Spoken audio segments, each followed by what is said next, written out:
अब इसको जरा आध्यात्मिक अर्थों में समझते हैं। आध्यात्मिक संदर्भ में इस युद्ध के माध्यम से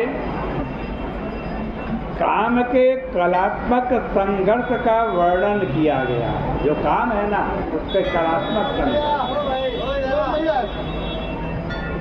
अन्य दुर्गुणों की तुलना में काम सचमुच ही दुरासद है। गीता जी में श्री कृष्ण अर्जुन को इस महान शत्रु पर विजय प्राप्त करने का आदेश देते हैं। वे यह स्वीकार करते हैं कि उसे पराजित करना अर्थात काम को पराजित करना सरल नहीं है, पर जो सरल नहीं है उसे कर पाना ही अधिक सफलता। कहते हैं भगवान श्री कृष्ण, एवं बुद्धे परम बुद्ध्वा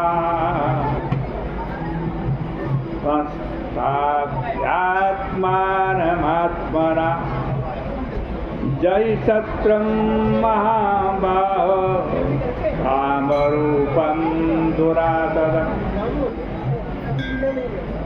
देखो, अदृश्य होकर आक्रमण करने में काम की अनंगता की ओर संकेत किया गया है। मेघनाथ अदृश्य होकर के युद्ध कर रहा है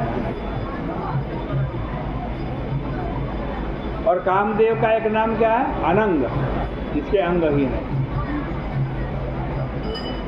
यानी कामदेव साक्षात, मेघनाथ साक्षात कामदेव। आकृति और रूप पर ही आक्रमण कर पाना संभव प्रतीत होता है, किंतु काम अशरीरी होकर शरीर को व्यथित बनाता है। इसी प्रकार जहाँ अन्य दुर्गुणों का उदय होने पर व्यक्ति के अंतःकरण में किसी एक प्रकार की वृत्ति का उदय होता है।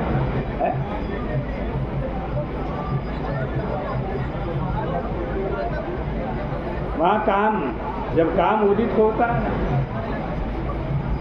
तो हमारे अंदर दो परस्पर विरोधी वृत्तियों का उदय होता है। एक का नहीं, दो।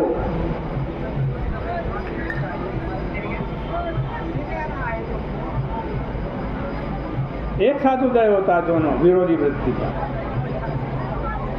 और ये दो विरोधी वृत्ति है राग और द्वेष। राग यदि जल है तो द्वेष अग्नि है। काम का उदय होते ही व्यक्ति के अंतःकरण में जहाँ राग का संचार होता है वहाँ द्वेष का उदय होना स्वाभाविक है। कामी राग से प्रेरित होकर जिस वस्तु की कामना करता है उसे पाने की चाह अन्य लोगों में भी विद्यमान होती है। इसे अस्वाभाविक नहीं कहा जा सकता। अतः ऐसी स्थिति में स्वार्थ की टकराहट अवश्यंभावी है। इसलिए कामी जहाँ अपने प्रिय के प्रति रागान्वित होता है वहाँ अन्य के प्रति उसके मन में द्वेष अवश्यंभावी है। अतः एक और जहाँ वह राग के जल में डूबता है वहाँ दूसरी ओर द्वेष की अग्नि में भी वह जलता है। साधारण व्यवहार में व्यक्ति अग्नि को कहाँ जलाता है? पृथ्वी पर जलाता है, आकाश में तो नहीं जलाता। और आकाश से जल की आशा करता है, वर्षा होगी, जल मिलेगा। किंतु मेघनाथ के युद्ध में इसके प्रतिकूल प्रक्रिया का दर्शन होता है। इस विरोधाभास के माध्यम से राग और द्वेष के सहज स्वभाव की व्याख्या कर दी गई है। राग जल है जो योद्धाओं के निकट आधार भूमि से ही प्रकट हो रहा है। द्वेष अग्नि है और वह आकाश की दूरियों से बरस रही है। राग में सामीप्य की आकांक्षा है और द्वेष में दूरी की। राग में शीतलता की अनुभूति होती है और द्वेष में ज्वाला की। किंतु विवेकी व्यक्ति को यह भली भांति ज्ञात है कि मृत्यु दोनों में अवश्यम भावी है, राग में भी और द्वेष में भी। काम के द्वारा आहत व्यक्ति राग में डूबता हुआ और द्वेष में जलता हुआ अपनी सत्ता खो बैठता है। यदि राग परिचय की भूमि में अंकुरित होता है तो देश शून्य से भी प्रकट हो जाता है। इस प्रकार के आक्रमण में व्यक्ति के रक्षात्मक साधन व्यर्थ हो जाते हैं। व्यवहार में व्यक्ति वर्षा से रक्षा के लिए क्या उपयोग करता है? छाते का उपयोग करता है। वर्षा से रक्षा किससे होगी? छाते से। और पैरों की रक्षा के लिए जूते का उपयोग करता है ना?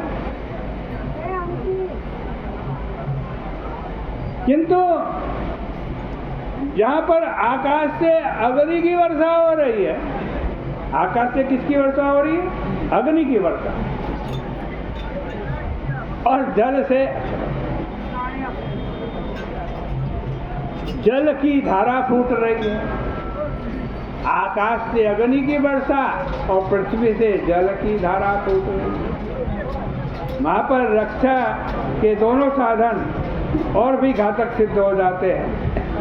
छाता यदि अग्नि के संयोग से सुलग उठता है तो जूते कीचड़ में गति को अवरुद्ध करने का कारण बन जाते हैं। इसलिए व्यक्ति ऐसे अवसर पर जूते निकाल देता है। आध्यात्मिक अर्थों में जूते और छाता की तुलना वैराग्य और विचार से की जाती है। विचार और वैराग्य के द्वारा व्यक्ति सुरक्षित रहता है, किंतु जब काम अपनी पूरी शक्ति से आक्रमण करता है तब वैराग्य और विचार सब व्यर्थ हो जाता है। इसी स्थिति की ओर मानस के दो प्रसंगों में संकेत दिया गया। काम भगवान शंकर के ऊपर भी आक्रमण करता है।